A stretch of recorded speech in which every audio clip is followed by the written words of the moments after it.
My name is Shaun Black. I'm the founder and CEO of Diamond Produce. So we are a third-party produce trading company. We import, buy, and sell produce to wholesalers, retailers, and processors across North America. About, 5-7 years ago, I felt like I was living in Groundhog Day. Every single day, I dealt with the same issues and problems that occurred from the previous day. It was exhausting and it was draining. So I really kind of took that opportunity to put myself in almost like my own world, and I started geeking out on some of the systems that I had learned from being in the retail grocery business for 5 or 6 years. I must have spent, the next 19, 20 months building out Excel spreadsheets that allowed me to really build a model.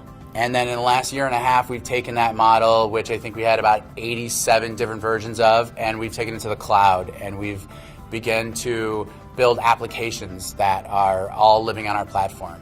Each one is connected and does a different role and allows us to really exceed customer expectations, supplier expectations, and also adds a ton of value to our carriers. I've been given some really tremendous business advice. I've been fortunate to be mentored by really great people, but I would say one thing stands out more than everything else, and I want to be super clear about this one.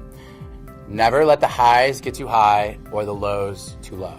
Things are going to happen that are going to make you upset, they're going to make you angry, they're going to push you to places that you've never been before. The important thing is to always remember that the next day is never going to be as bad as the one that you're currently in.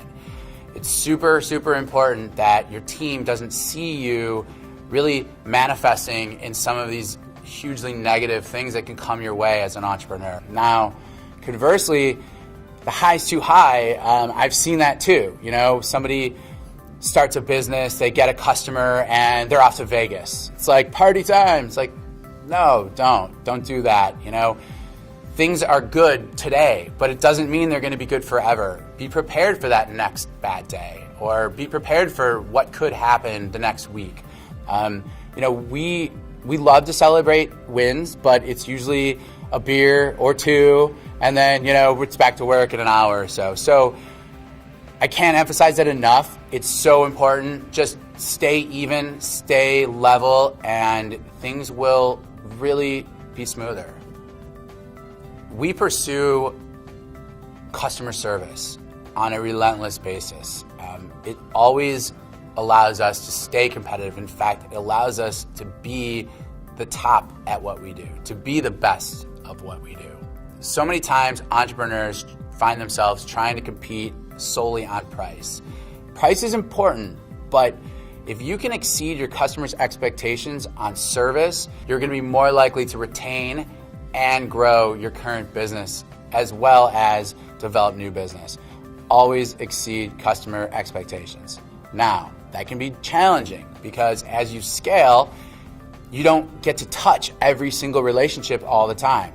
So what that means is you've got to put in systems and you got to automate those systems so you set your team up for success, because not everybody understands what it takes all the time to deal with each customer like you do. And so putting in those systems and allowing them to automate gives your employees or your team a really tremendous leg up in the competition. The thing that I learned through my biggest failure that needed to change was my arrogance.